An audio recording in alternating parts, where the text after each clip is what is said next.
Well, so I'll go ahead and jump right in. So recently, Texas has gotten national attention for making statewide changes to developmental math. And Dr. Mireles has been closely involved with many of these changes as the director of the Center for Mathematics Readiness at Texas State University since, is it 1998? That's how long I've been there, but the center is relatively new, I would say 3 years old. Oh, great. So developmental mathematics has been a focus for Dr. Mireles for many years. She earned her chops as a high school teacher and college professor and wrote her dissertation on developmental math. Dr. Mireles co-chaired the team that wrote the new college and career readiness standards for the state of Texas. Over the years, Dr. Mireles has created, implemented, and evaluated a number of post-secondary math models, including FOCUS, a co-requisite model, which we will talk about today. Dr. Mireles, welcome, and Andrew, obviously thank you for being on the call. Can you start by very briefly summarizing what FOCUS is and the results you're seeing in Texas for those who missed the webinar before, and then we'll move quickly into the question and answer time. Sure, no problem. So FOCUS is basically a co-requisite model. It allows for students to take the developmental math classes that they need at the same time as the first credit-bearing course. We actually have 3, and now a fourth one, but we have 3 what we like to call classic models. That is a college algebra focus, so developmental math with college algebra. We have one on with contemporary math, and another one with college statistics and algebra, which is a new course we developed a couple of years ago at Texas State. The fourth one is relatively new. It allows for compliance with the latest legislation that requires a non-course-based option. So it's a non-course, basically. And we also utilize the co-requisite model. The developmental math part is actually done online with in-house built STEAM unit and done with college algebra. We haven't made that kind of option with the other 2 courses. Basically, we've had tremendous amount of success. We have over 90% of our students who get a D or better, and this has been going on since 2008. So we've seen sustainable success. We also have maybe, thinking 80, let's just be conservative and say at least 80% of the students get,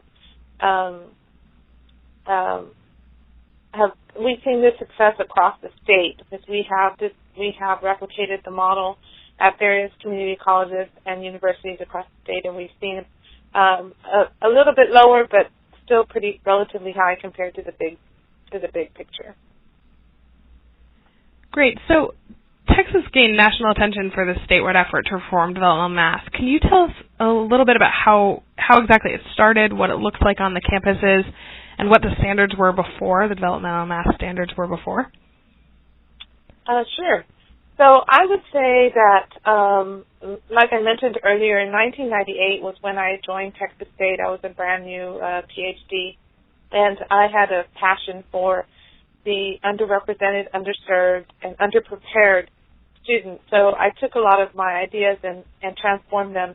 They were mainly pedagogical changes, basically jumping on the bandwagon regarding standards-based instruction, and things were happening with the National Council of Teachers of Mathematics and with AMATIC for the first couple of years of college, but they weren't happening for the developmental students, and especially not happening in developmental math. So I spent about, I would say, 8 to 10 years or so making those kind of pedagogical changes, but still I don't think it was at the forefront of what was happening across still wasn't at the forefront of anyone's attention at that point in time. But back in 2006 or 2007, the Texas legislation made a bold move to include the development of college and career readiness standards, and through a joint effort from public educators as well as higher ed educators through a committee that consisted of both of those both groups being represented. I think that all across the nation there was discussion about the Common Core, but it had not come to fruition as it did in Texas. And there were a couple of other states that had that same type of idea, and a lot of that work was being done under Dave Conley, his idea of college knowledge and college readiness. So he consulted with a lot of the states, the handful of states that were thinking about standards. I really think that was the catapult for reflecting on what needed to happen in terms of change, and this time the change was more on the curriculum or content end. So in 2008, 2007, I was asked to chair the committee on the standards, and I was able to really think about the shift from a purely algebraic perspective in developmental math to something more global, something more pertinent, and something more accessible. And I took those ideas, and that's when I developed Focus. So Focus is basically a culmination of the instructional change as well as the curricular change. And we started to have this phenomenal success, things that never even had I predicted. For example, we have about 15 to 20% of our students who were highly math anxious, hated math, saw math as the barrier to their degree accomplishment. They actually changed their major, their minor to math, and that was such a phenomenal thing I had never even anticipated. So this idea was going on in Texas. In the nation, the Common Core was being developed and now going into implementation. In 2010, your friends in Indiana, Complete College America, the state of Texas actually submitted a proposal to receive funding to replicate the Focus model across the state, and they were successful at doing that. So that's in a nutshell how some of that shift. And now, as you know, I would say probably the past 3 or 4 years, developmental education has really taken a different position, and people are understanding the need to address that concern as we continuously slip in our scores as a nation and our productivity. Great. I believe that Megan has joined us on the call. Is that true, Megan? I am on the call, but I'm still having some technical difficulties, so I'm emailing our tech support right now. So go ahead, Sarah. You're doing a great job. Great. So can you tell us a little bit about how you built support for these changes among college administrators, so once you had the foundation in the state, and among other faculty as well? Well, I think that sometimes the proof is in the pudding. I think because the success of the program was so grand, it was easy for people to believe in the concept and to endorse it. And I think that it was also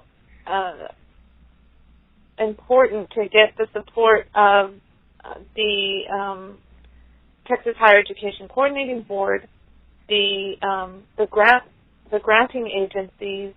That was essential, and because most likely at a university or institution of higher ed, you're gonna if you have the money to support the kind of changes you want to make, then people will let you do it. But if you don't have the money, they probably won't let you. So I think it was twofold. I think it was having good results and then also having the backing of outside agencies that endorse the program.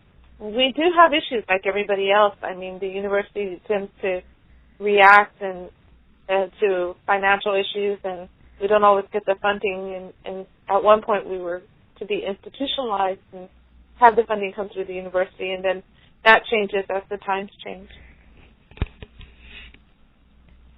So you mentioned, and I guess in the original webinar, you also mentioned that you've expanded the simply algebra sort of focus of developmental math, and you've added geometry and other elements of college preparation to the curriculum.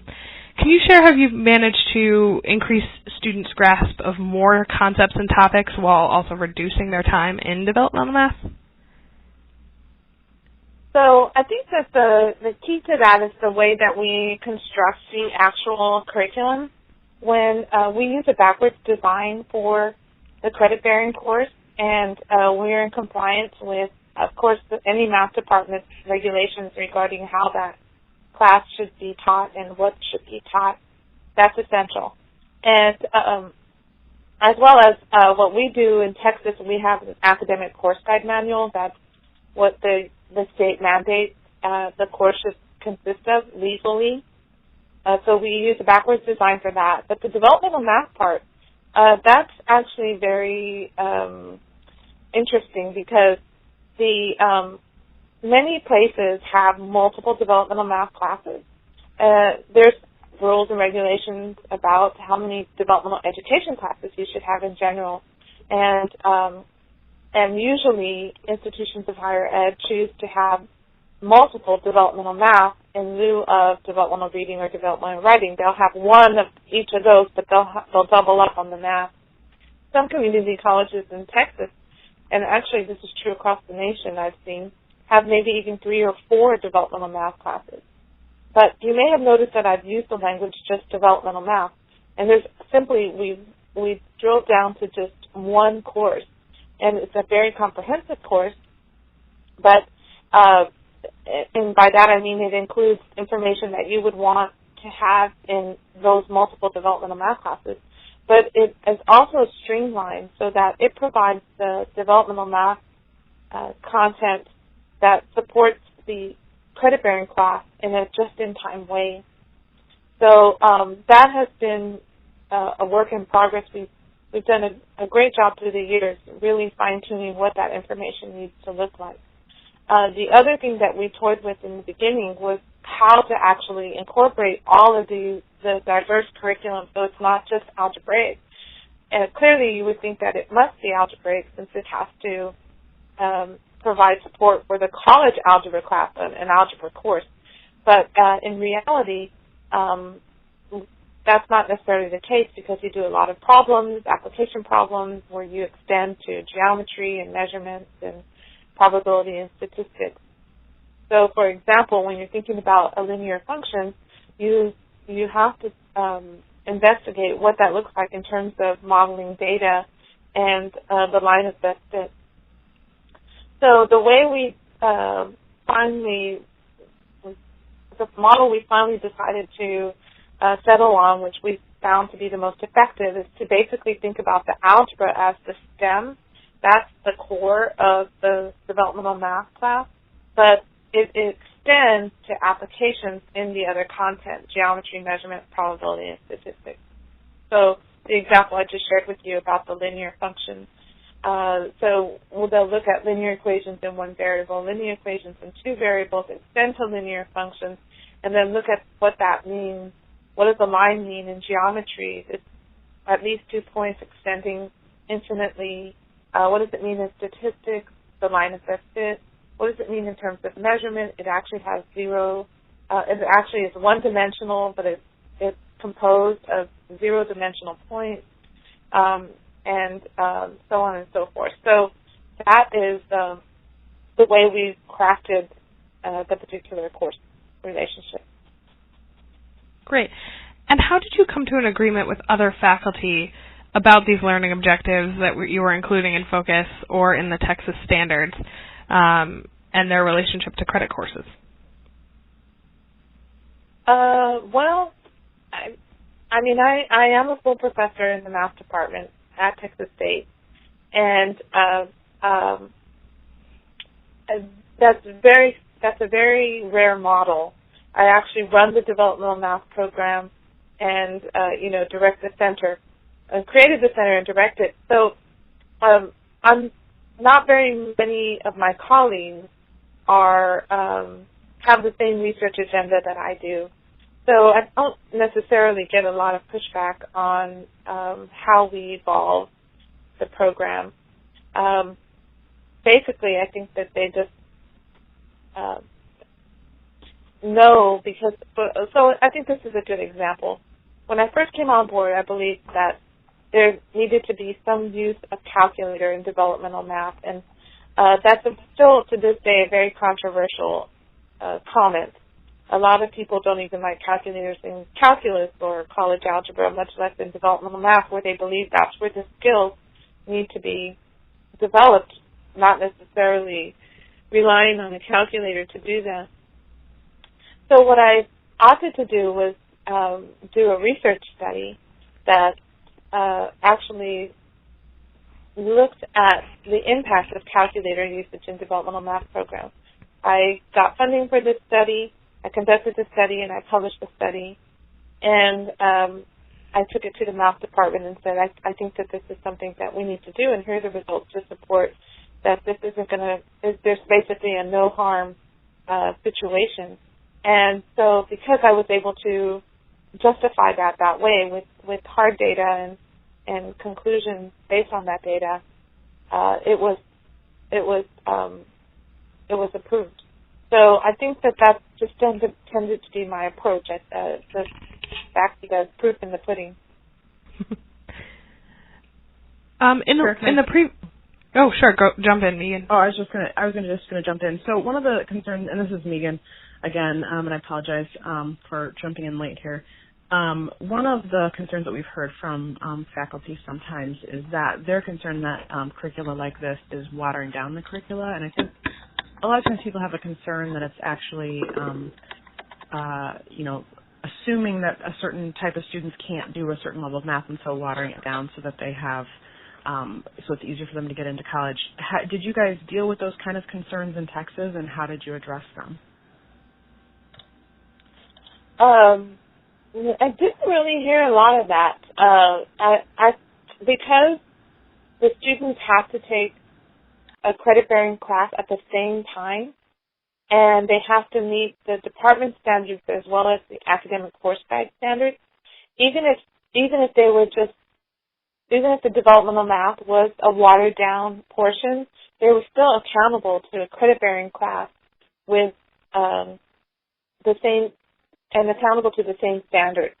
So, and we all agreed upon the same test, and that was reviewed and aligned to standards and to approved by all the people that need to approve it. So the question of the watering down was not, if it went by anyone's mind, I think that it never came to pass in terms of verbalizing it, and I think that because we had done our background work, it really was a moot point. Go ahead, Sarah. I apologize. So in the webinar, you mentioned that a fair number of students have gone from hating math to switching to a math-heavy major. Mm-hmm. Can students who change to a STEM major go directly from focus to college-level math, or is there a course required for them between those two? No, because there is no course required between those two, because college algebra is a credit-bearing math class. So then they could take pre-cal after that, they could take a trig class after that, and then continue to the calculus sequence and even do a math major. We even have one of our students who either this semester or next semester who's graduating with his master's degree in math. That was one of our students. Great. Mm-hmm. You mentioned that support structures have really helped to keep students motivated despite past failures in developmental math. Can you tell us a little bit more about what those support structures are? Absolutely, and I think that's a great point that you brought up, because a lot of times people think, well, you're doing more math, you're spending more time on it, and so you're going to have results, but you might not have sustainable results. But the real I think one of the critical pieces is the fact that we're not just talking about courses, we're talking about a program. And a program is basically, what I mean by that is including these wraparound services. These wraparound services include mentoring, mandatory tutoring, going to tutoring at least 2 hours per week,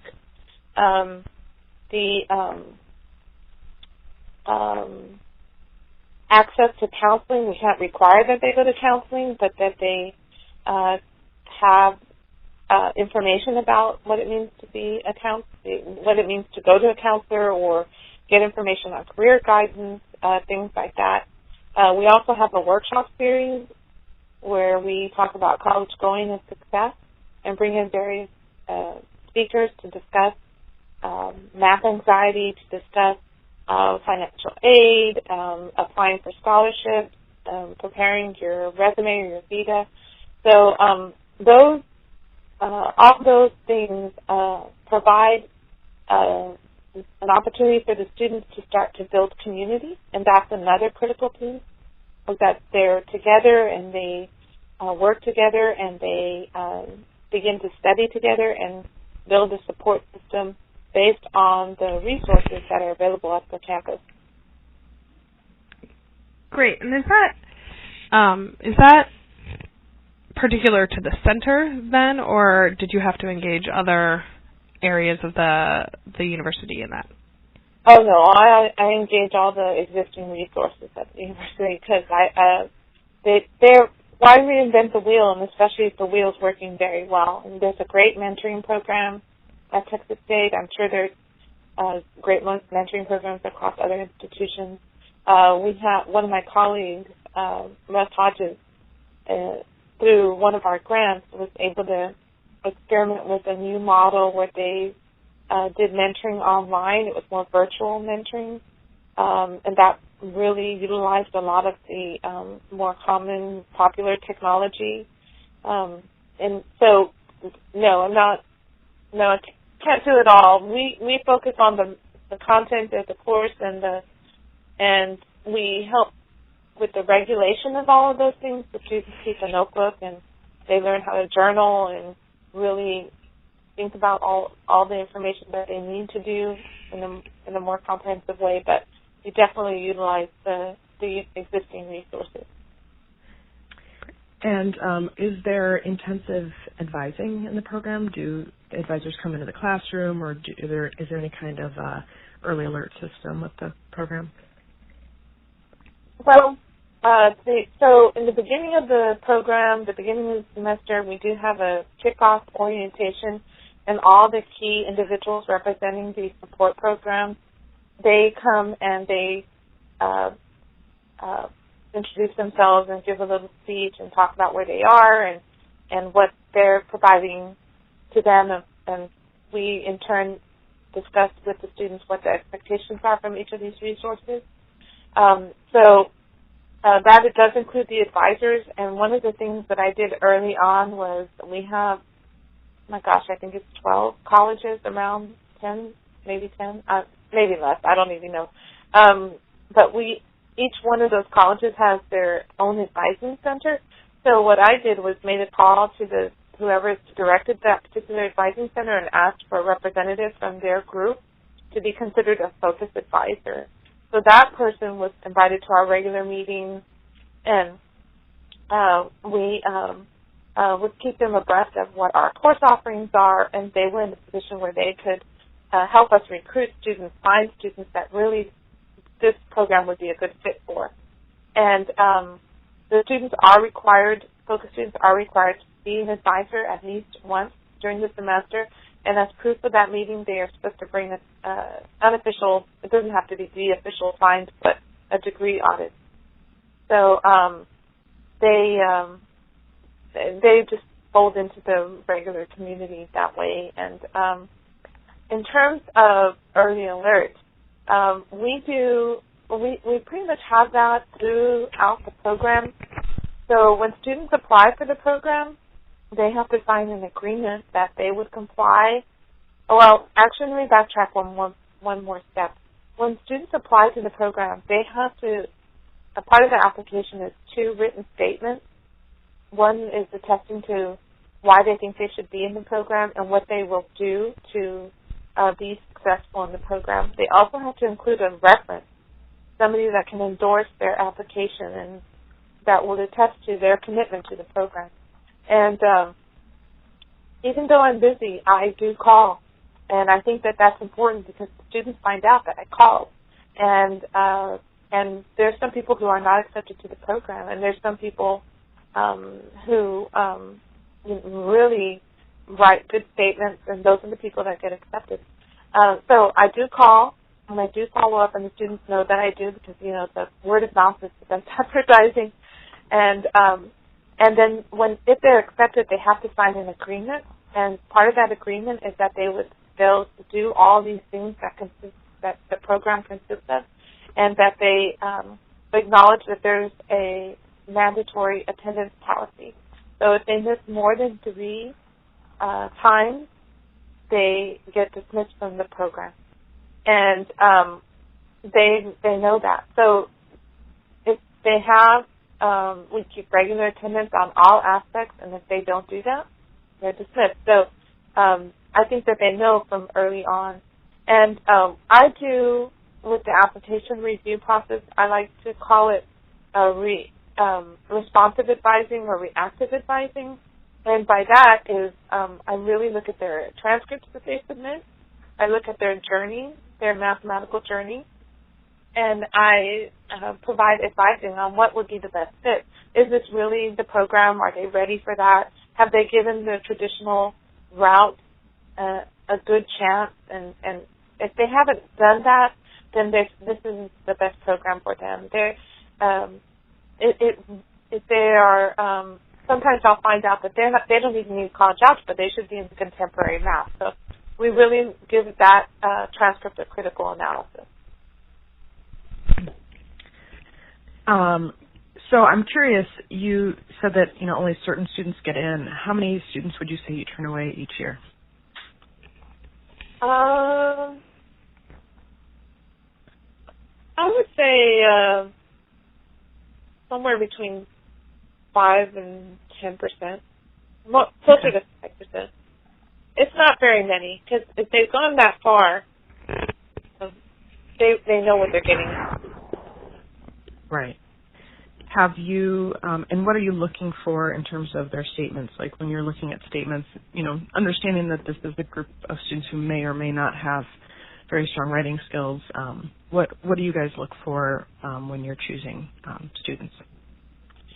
By the way, you are asking some of the greatest questions. Hats off to you and Megan for putting that together, because these are, when I talk to people, it really boils down to the issues that you're bringing up, and I appreciate that. I think that's good. The biggest piece, the biggest characteristic, the most critical thing to look for is motivation.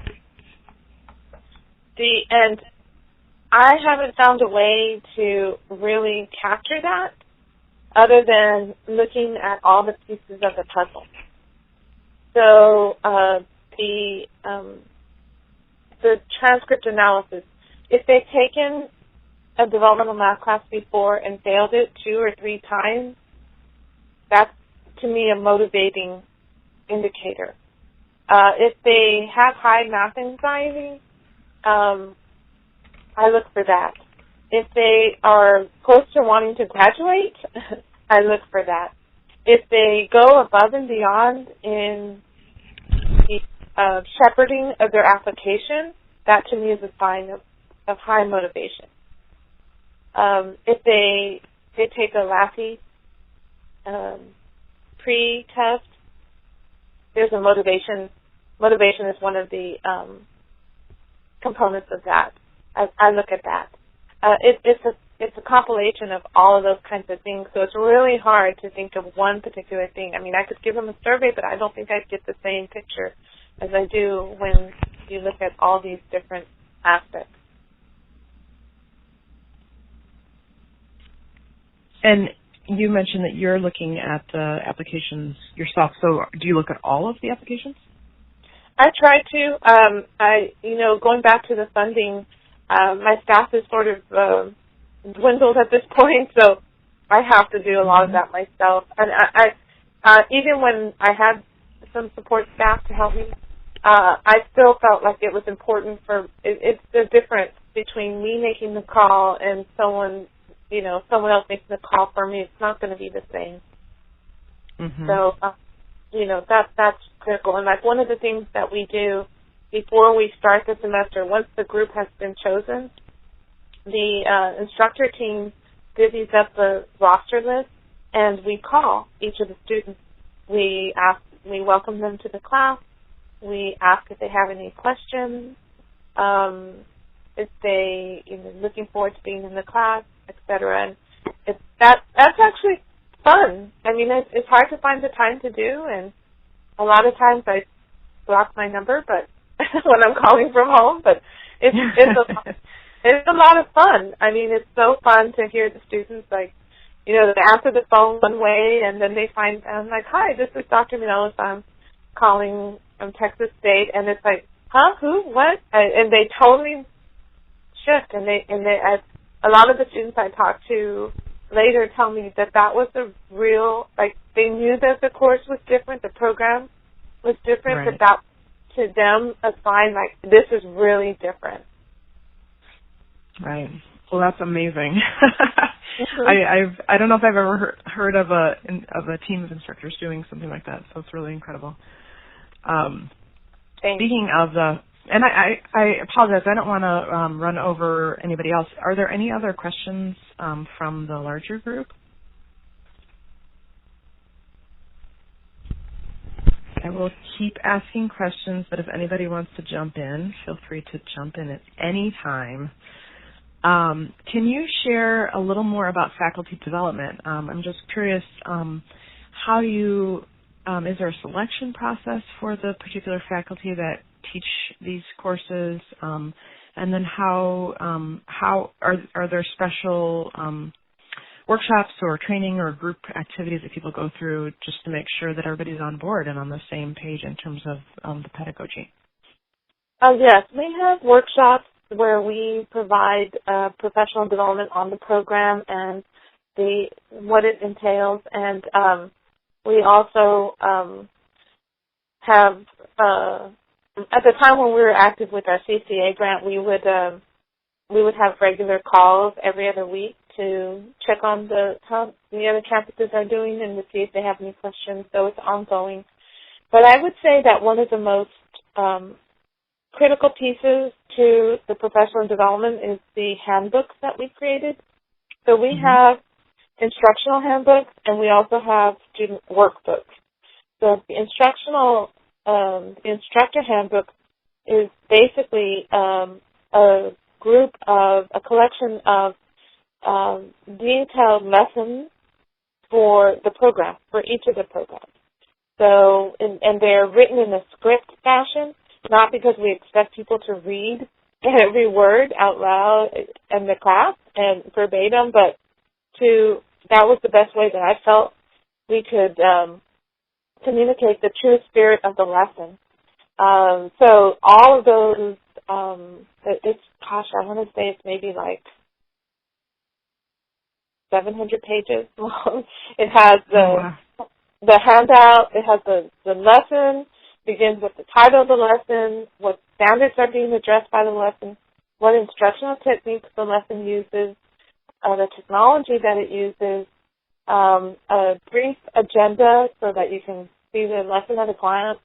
It has an introduction. It has the full lesson. It describes what activities to do, how to break the students up into groups. And, again, it has all the handouts and solutions to those handouts. And then there's an accompanying student version, so the students have all of their worksheets ready to go to engage in class. The other thing we did is we actually have videotapes of the course. So you'll see we have that available for groups that are interested. They can watch the videos and see how the class was taught in real time with a real class. I think right now we only have the college algebra one videotaped, but that's actually a good tool too. Sometimes you just want to see the black and white come to life and see someone else do it, and you can't necessarily come over here all the time, so we do have those. That's great. And are the faculty, and you may have covered this earlier and I just missed it, but are the faculty specifically chosen or interviewed before they're able to teach these courses? They are chosen. They're basically recruited. I look at different things about different people, and if I feel like they have the spirit of the program, maybe not necessarily overtly being executed, but the potential to execute the spirit, then we start to talk to them. I talk to them and say, do we have this program? Are you interested? They've heard of it already. Most instructors see it as a privilege to be part of that program and to teach for the program. It's sort of a sign that they're a good teacher. And then we begin to groom them. I'll have them be look at some of the other materials. I'll have them sit in the class and experience that, and then we go from there. And what types of things are you looking for in faculty? Are they innovative? Are they definitely the things we don't want are individuals that are the sage on the stage, lecture mode. They're probably going to be the people that are more difficult to incorporate non-traditional instructional techniques. So if they're already doing that, it's going to be really hard to teach an old dog new tricks. And so we're looking for, how innovative are they? Do they show spark of that kind of innovation? Do they use any kind of cooperative learning? Do they use manipulatives in the class? What's their philosophy on technology? Do they do the students like them? And you're always going to have people that you just don't fit the style, but the overall, through the course of time, you can tell whether students think, oh yeah, I like these people, or they teach well, or I may not have done well, but I like the way that they tried to help me or came across. So a lot of those kinds of things. We also look for strong content knowledge. You really have to have a good understanding of the content in order to teach these ideas deeply. We don't just do, we're not advocates of rote memorization or skill and drill. We really think about the concepts and the definitions of what does that mean. We have strong mathematical language and rigor with that, justification and reasoning, and that's why the standards aren't, the question of the watering down comes into play, because we have a student, for example, that one time within the first week of class was made a conjecture. Is it true that every time you take the square root of a prime, what happens? And I see a pattern, and so we looked at that. We did it inductively. We looked at the square root of 2, the square root of 3, and the square root of 5, and I had them go on and determine that, and then they came back the next day with it was rough, but it was a proof of the conjecture that the student made. His name was Joseph. I don't forget that. That was 2 years ago. Those kinds of things come up all the time. Is there a relationship between factoring and the quadratic formula and the nth root theorem? These kinds of questions come up in the class often, and the class fosters that type of thinking. So the deep content knowledge is essential, because we can't get cluttered by that, and we have to adhere to that. Cross multiplying, what does that mean? That's not even a mathematical idea. And these people, these instructors need to be ready to substantiate that and to and believe it themselves, not just because we're going against the fact that people tend to teach the way that they were taught. So if they are all these things, they're these things because they've had to grow into being that way, not because they've had a series of teachers that taught the same way that we're expecting them to teach, because we know that's just not a realistic expectation. Mm-hmm. Did you encounter any opposition when you first started this program? And you've mentioned that you really got the facts and did your homework, and so you're able to address opposition in that way. Is there anything that you can share over the phone about specific objections people had and how you addressed them? Well, that's a good question too. So I'll share you a quick story with you, and that was when I was thinking about what the composition of this group would look like initially. I made a list and I put together my first flyer, and I went and shared it with my chair, and I said, we got this funding. I'm ready to post this flyer.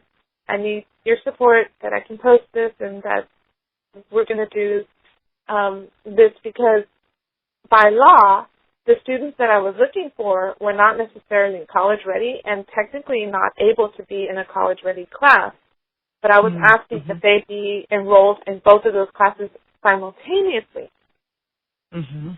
So I had to get the support of my chair to help me make the request that bar, that prerequisite of passing a certain exam to get a certain score and waiving the developmental math, basically, that occur. And so I took him the flyer, and he went down the list, and I can tell you, I still have the old flyer.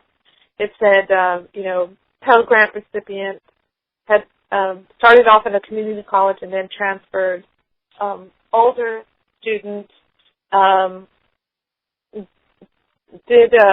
made below this score in the ACT, SAT, has repeated developmental math at least 2 or 3 times, is required to be in multiple developmental education classes, et cetera, et cetera.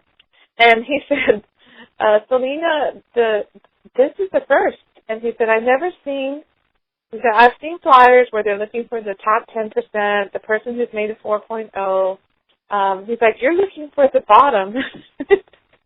And he said, are you going to have people that can self-identify? And I said, well, if they're desperate enough, they want a chance, they will. And he's like, and he told me, you're setting yourself up. What if this doesn't work? And I said, well, we have to give it a try. We have to help somehow. And he's a great leader. He's retired. And I owe him a lot because all these crazy ideas, which were crazy at the time, now it's like, well, it works, so it seems obvious. But he always let me do them. He may have told me behind closed doors that I was crazy, but outside he would endorse it 100% and help me see all my ideas come to life. So that was one thing. I think that I was prepared with those kinds of things. So I would say, the legality of the situation in terms of the prerequisites and things like that. Financial aid was also a problem because the developmental classes necessarily aren't always financially endorsed by financial aid, and so that is something that that was completely out of my control, and would tell the students, they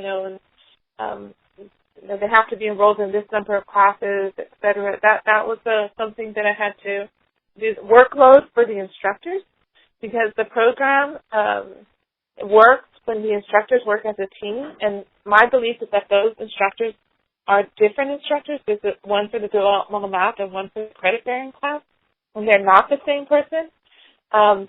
But that they need to work together and they need to see each other's classes, and that requires extra work that they might not necessarily get credit for in the traditional sense. So those were other issues that I had to deal with and still deal with. And I was going to say, how did you have you resolved the financial aid issue, or is it just something where you just let students know, you can't get financial aid for this class, or you need to take a certain number of classes to be able to still be eligible? Well, so initially, and I'm hesitating because yeah, only say anything you'd be comfortable saying right. on the internet. Right. Initially, I had one construct, and I changed the construct to accommodate the rule. Okay. So if we lived in a perfect world where I could do anything I wanted, which is not the case,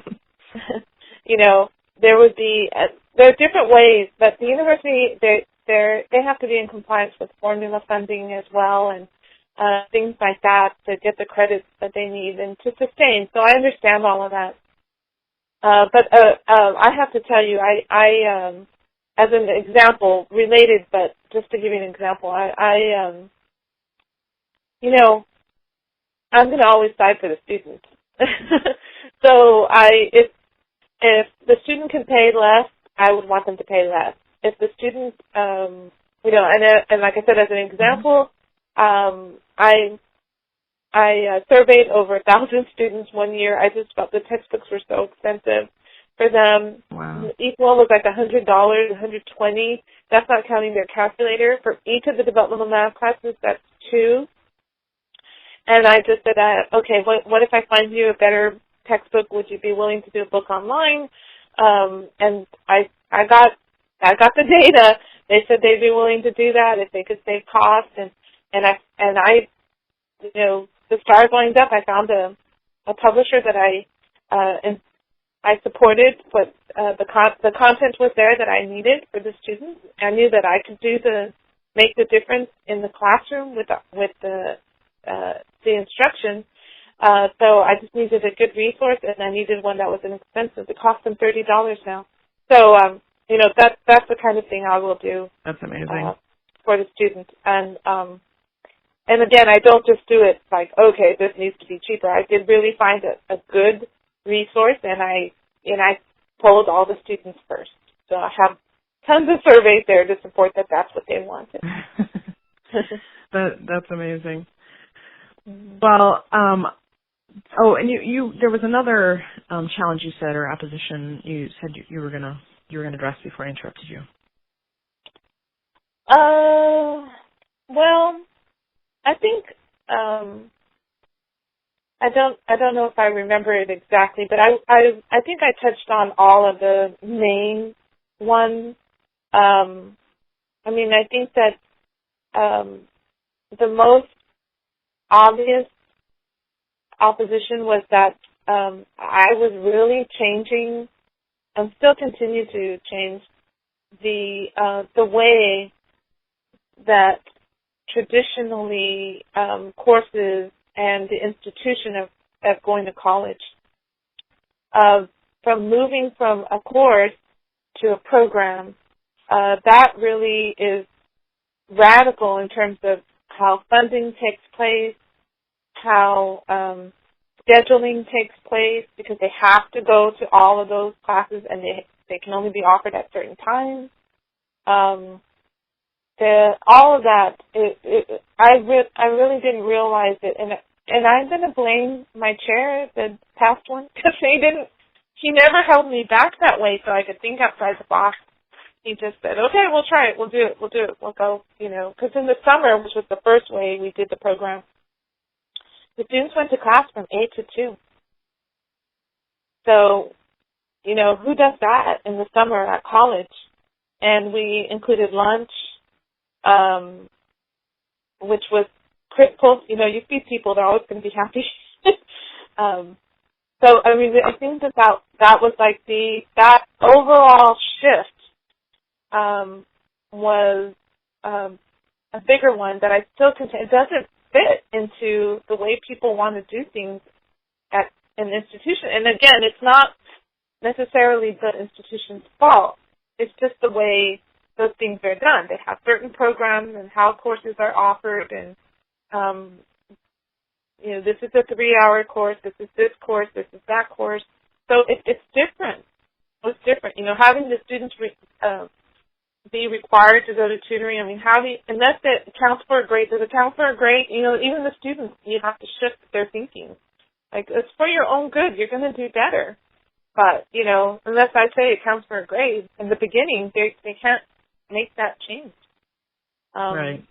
So there's a lot of it. That was, I think, the big picture change and difference, when they had lots of ramifications based on that. And basically it was because the infrastructure of the going to college and what that means is different. And I can give you tons of examples of how I battle each of those things. I bought a set through my grant. I bought a set of college algebra books and a set of the developmental math books that I wanted, and I check them in and out. So I could do this with various students and save them the cost of buying the books themselves. And, that works. So the students get relieved from that. Not everyone can do that. I mean, we can't all afford to have this inventory of books and do that for every student. So, but, it makes sense. Right. Well, and it just sounds like you have an amazing orientation towards the students and their needs. And one of the things I really love about what you've been talking about is just the fact that you are purposely going for the students who have had the most challenges, and that it's really a student-centered approach, and that you recognize that they are also students who have, many of them have that's a reason for them to have motivation. And I think that's just a really great perspective and a really unique perspective. Well, I want to wrap up the conversation since it is a little past 11:30. But I'm wondering, is there anything that you want to say kind of as a wrap-up, as advice to other administrators or state agency people who want to do something like this in their state or in their college? Well, I would say that we need to think outside the box. We need to really think about different ways to do things and not be afraid to rock the boat. And also not be afraid to be turned down, and understand when you pick your battles. I think that's critical. Like, what things are you need to understand and conform to, and what things are worth the challenge. And I think that we know. I've been in this business. I graduated with my PhD since '98, and I know of some programs that I could say that in general there are basically two. Now there's two more, but two programs that have really made a significant impact. When we look back in 50 years or so, we're going to look at what kind of programs have really made a difference, have really shifted the way we think about this type of education. One of them is the supplemental instruction model. That, coming out of the University of Missouri, Kansas City, that has been so impactful. It's research-based, has made a big difference.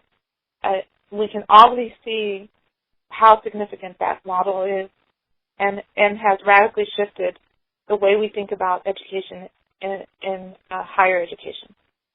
I think the work that was done in Berkeley regarding the idea of workshops and calculus workshops, and understanding that this essence of community and building community, and how pertinent that is to the success of students doing mathematics and talking about it and thinking deeply about those ideas, that has and continues to be impactful to the field. The other two, I would say that's related, but we're going to see a little bit more of, is the IVEST model. I think that the idea of contextualizing basic skills with work and other kinds of non-mathematics fields is extremely impactful. I've seen great work across the state and across the nation of people adapting the model. And then I mean, I know this is going to sound a little conceited, but I would say this focus idea of the co-requisite model is up there with these other three. I've never seen the change that I've seen with this particular model, especially the significant delta in the change. That was sort of redundant, but the change is so grand. It's so drastic. I mean, you're going from hating to loving. You're going from not understanding even a basic operation to having deep thought and concept. I mean, those four models collectively, there's a lot to glean from, and we need to put our political agendas aside and recognize what those models have brought to the table. Some things I can tell you right off the bat. We have to not be afraid to understand what are the key elements of those models that are what I would like to call the non-negotiables. We also need to be able to understand that every institution, and even within an institution, every individual needs to have the flexibility to adapt it so that it embraces the culture of the institutional climate as well as the individual's, what I like to call their stamp. We need to understand that there should be some level, but you need to also know that there are some things that are non-negotiable. So those two things are critical. And we also need to be very open to letting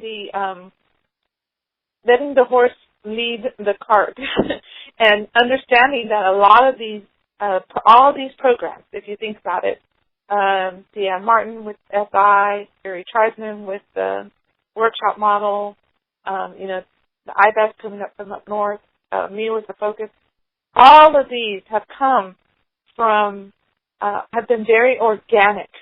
There's been a need, there's an idea to address the need, and there are data to support its effectiveness. And that journey needs to be respected. And that's one of the other reasons why those models have the credence that they do, because there's respect among the colleagues of what it entails and what it needs to do. And that needs to come together in some type of mutual convergence with administration and policymakers. So that's my next paper, by the way, I'm thinking about. But those are where I think we really need to see it. Thank God for the National Council of Teachers in Mathematics and their willingness to take a step forward on what standards mean. And now we need to just look at what those programs have brought to the table and be open to new ones, because I'm sure there's somebody out there right now who's percolating and thinking about something and understand that that has a place and we need it.